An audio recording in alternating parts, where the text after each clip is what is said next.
तो अब डिस्कस करते हैं special function registers. Special function registers मेरे पास कई टाइप के होते हैं और उनको स्पेसिफिकली उस पर्टिकुलर फंक्शन के लिए ही इस्तेमाल किया जाता है। जैसे मेरे पास कुछ जनरल पर्पज रजिस्टर्स हैं, जैसे कि R0 से लेकर के R7, है ना। ये सारे जनरल पर्पज रजिस्टर्स हैं। कुछ बिट एड्रेसेबल के लिए यूज़ करते हैं हम लोग, कुछ स्क्रैच पैड के लिए यूज़ करते हैं, सारे जनरल पर्पज रजिस्टर्स हैं। लेकिन इसके अलावा कुछ स्पेसिफिक फंक्शंस हैं, जैसे कि एक्यूमुलेटर है, या अगर 8 बिट की जगह 16 बिट का डेटा मेरे को प्रोसेस करना है तो मेरे को एक और रजिस्टर चाहिए। इसके अलावा अगर मेरे को फ्लैग या जो भी प्रोसेसिंग करी है उसका डेटा मेरे को कहीं स्टोर करके रखना है कि प्रोसेसिंग करने के बाद मेरे डेटा में क्या क्या चेंजेस आए, कौन कौन से फ्लैग सेट हुए, रीसेट हुए, तो ऑटोमेटिकली उस फ्लैग के लिए भी मेरे को प्रोग्राम स्टेटस वर्ड चाहिए। तो ये सारे रजिस्टर्स हैं। उन सारे रजिस्टर्स को हम क्या बोलते हैं? जनरल पर्पज रजिस्टर्स ना बोल करके उनको बोलते हैं स्पेशल फंक्शन रजिस्टर्स। उन स्पेशल फंक्शन रजिस्टर्स का कुछ न कुछ एक स्पेसिफिक काम होता है। ठीक है। अब अगर मैं बात करूं तो क्या मैं ये बोलूंगा कि वो रजिस्टर्स को एक्सेस करने के लिए मेरे को एड्रेस की रिक्वायरमेंट होगी? ऑब्वियसली, क्योंकि वो एक मेमोरी लोकेशन ही होगी।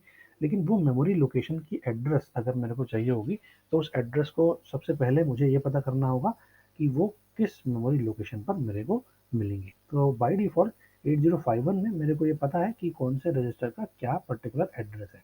तो अगर मेरे को सपोज़ ए यानी एक्यूमुलेटर इस्तेमाल करना है तो उस एक्यूमुलेटर का जो रजिस्टर है, या तो मैं उस एक्यूमुलेटर के रजिस्टर की जो एड्रेस है वहाँ से उसको कॉल कर सकता हूँ, या फिर मैं उसको सीधे सीधे एक्यूमुलेटर नाम से भी कॉल कर सकता हूँ। ठीक है। बट स्पेशल फंक्शन रजिस्टर्स के चूंकि नाम है और ऑटोमेटिकली मुझे ये पता है कि वो रजिस्टर किस स्पेशल फंक्शन के लिए ही इस्तेमाल किया जा रहा है, तो ज़्यादा बेटर क्या है? ज़्यादा बेटर ये है कि मैं उसको यानी उस स्पेशल फंक्शन रजिस्टर को मेमोरी एड्रेस से ना कॉल करके किससे कॉल करूं? उनके नाम से कॉल करूं। SFRs can be accessed by their names which is much easier, क्योंकि मेरे को नाम पता है, क्योंकि मुझे जो फंक्शन परफॉर्म कराना है उस फंक्शन से ही रिलेटेड कुछ ना कुछ नाम मैंने उस रजिस्टर का बनाया है। तो उनके एड्रेस से बेटर है मैं उनके नाम से ही उनको कॉल करूं।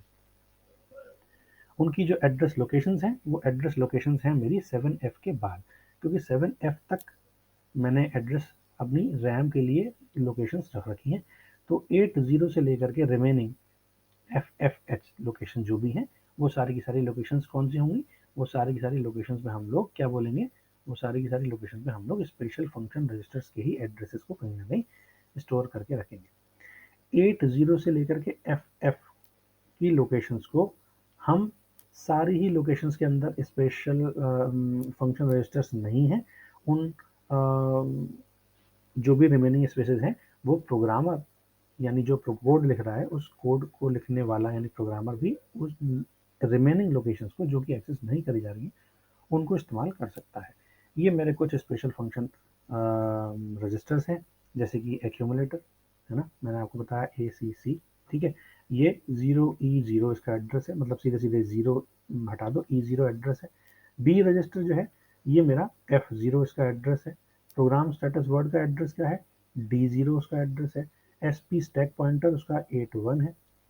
DPTR ये डेटा पॉइंटर रजिस्टर है और ये 16 बिट का होता है।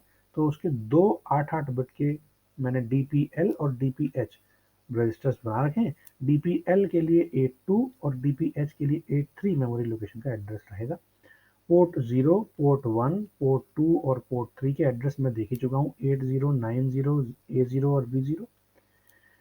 इंटरप्ट प्रायोरिटी कंट्रोल उसको हम बोलते हैं B8 register. Interrupt enable control उसको बोलते हैं A8 register.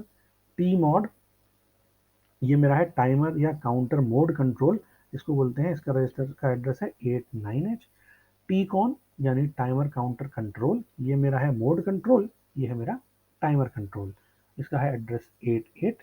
Again T2 cone, चूंकि दो टाइमर हैं तो T2 कॉन और T2 मॉड, है ना, ये कंट्रोल और ये मोड C8 और C9।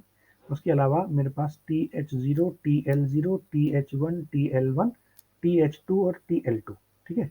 ये टाइमर और काउंटर की हाई बाइट या लो बाइट, टाइमर 1 की हाई बाइट और लो बाइट, और टाइमर 2 की हाई बाइट और लो बाइट। ठीक है। ऑब्वियसली 16 बिट के काउंटर है तो मेरे को हाई बाइट और लो बाइट में अपने काउंटर को ब्रेक करना पड़ेगा, इसीलिए मैं यहाँ पर दो पार्ट में अपने 16 बिट डेटा को डिवाइड कर रहा हूँ। तो TH0 यानी हाई बाइट काउंटर 0 की, TL0 मतलब लो बाइट काउंटर 0 की। इसके अलावा मेरे पास है R-2H और R-2L, ये है timer control to capture register, ठीक है, और वो हाई बाइट को कैप्चर करेगा, इसका एड्रेस है CB। और अगर लो बाइट को कैप्चर करना है टाइमर कंट्रोल की, तो ये है मेरा CA। लो ए है, हाई बी है।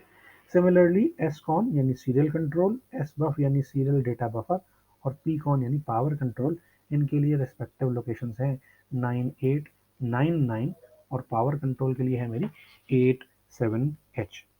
ठीक है,